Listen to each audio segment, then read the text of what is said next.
ebi yẹn ló jí slang wa òtítọ́ la gbé dání ó máa ṣe kò ṣe ní má ṣe wọ́n máa sanwó iṣẹ́ wọn tán. ẹ̀yin èèyàn wa gbogbo láìfù tí Lizzy Anjorin tí ó ṣe ní àná òǹlẹ̀ àgbé wá fún yín lénìí o. Lizzy Anjorin ó kàn ń gbé gbogbo èèyàn ṣépè ní lórí láìfù yìí, ó ń gbé Ìyábọ̀ Òjó, ó ń gbé ṣépè, ó ń gbé Tóyìn Abraham náà, ó ń gbé ṣépè púpọ̀ lára àwọn èèyàn ò ní Lizzy Anjorin ó gbé ṣépè, ó tún sọ̀rọ̀ nípa ìgbéyàwó ọmọ Ìyábọ̀ Òjó Priscilla, gbogbo rẹ̀ ló sọ lórí fídíò yìí. ẹ̀yin èèyàn wa mọ̀ pé ẹ máa fẹ́ wo fídíò náà ṣùgbọ́n ẹ fi ara balẹ̀ kí ẹ wo fídíò yìí láti bẹ̀rẹ̀ títí dé ìparí torí ọ̀pọ̀lọpọ̀ nǹkan ni Lizzy Anjorin ó sọ nínú fídíò yìí tó jẹ́ wípé kò ṣeé fetí gbọ́, tó jẹ́ wípé a ò ti expect rẹ̀ látẹnu Lizzy ṣùgbọ́n ó ti sọ náà ni kò sí nǹkan kan tí a fẹ́ ṣe. A ó máa fún yín láǹfààní láti wo fídíò náà báyìí ní ẹ̀kúnrẹ́rẹ́ ó ti yá. àyàm tí wá tọ́pẹ́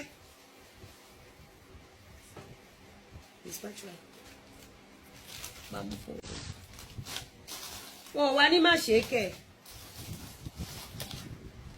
God bless you. Arike sọ wípé I was angry when you ẹ̀gbọ́n ẹni sọ pé Arike Ọmọlá said I was angry when I saw it yesterday too. Can you patronize her with the video? Eh?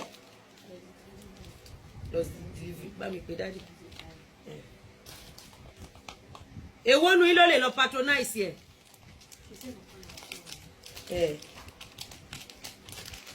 Èwo nu yín ló lè lọ patronize ẹ. Ẹ ti gbàgbé ni wọ́n máa pẹ̀ òun àti tọ́nà jọ ń dóra wọn ebá ọ̀nà jọ ń jí slangi wa.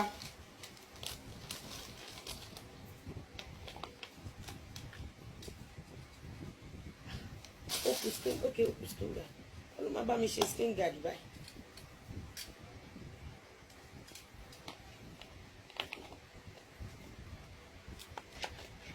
Whoever that mocks Ajay can you be ready ewo. Ẹ̀yin náà ewo. Ẹ̀yin èèyàn, ta ló rántí gold yìí? Ta ló rántí this actually original gold òun rè ẹ ti lè ring mi. Ngbà tí àwọn China tó fẹ́ ṣe costume wọ́n wá ṣe ring round. Ẹ̀yin èèyàn. Ó ṣàrí pé kò sí kankan nu yín tó mock mi tó bàtẹ́ sí. Ní tó. Gold tó wọ, ó mock èèyàn ni. Olórí burúkú ẹ̀ wọ́n ló dóyàn tó bá bóyá lọ́wọ́ ó dìdí wọ mọ́tò kó Nàìjíríà. Olórí burúkú ó dìdí wọ mọ́tò ó gba Mẹ́kà lọ ó dẹ̀ lọ wọn rẹ̀ ní èpè tí ò ní bọ́ bíbẹ̀ ọlọ́run mẹ́rin tó ṣe bí kéèsì ẹ ṣe le tó kó jáde ṣé mo dá sí. They are just unfortunate being gbogbo yín pátápátá tẹ́ mímí kìmí lórí TikTok èwo nù yín là ta ògo ẹ̀ fún mi lẹ́nu.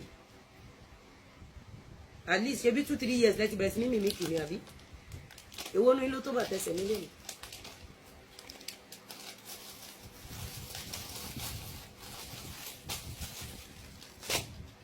Coming from ẹni tán ló dóyàn pa.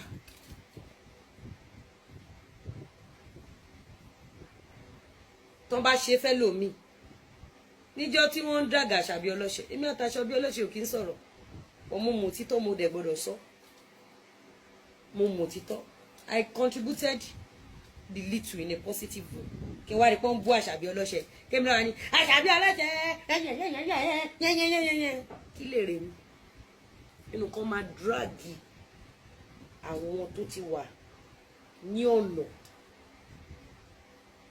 ṣó mọ nǹkan tí gbogbo wọn ṣe sóríire àwọn tó ti wà ní ọ̀nà wọ́n sapá àti fi ọ̀nà àwọn tó wà lẹ́yìn àwọn eléyìí mọ̀ kí struggles yẹn òun lajì òṣèfì wọn lajì òṣèfì lé wọn ṣe gbogbo. Alọ́run ti gold yìí.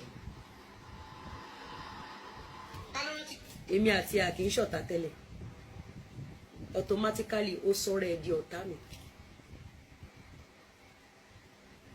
Ìwọ àtàwọn kan kì í ṣe ọ̀tá tẹ́lẹ̀ automatically ó ti sọ ara ẹ̀ di ọ̀tá àwọn èèyàn kan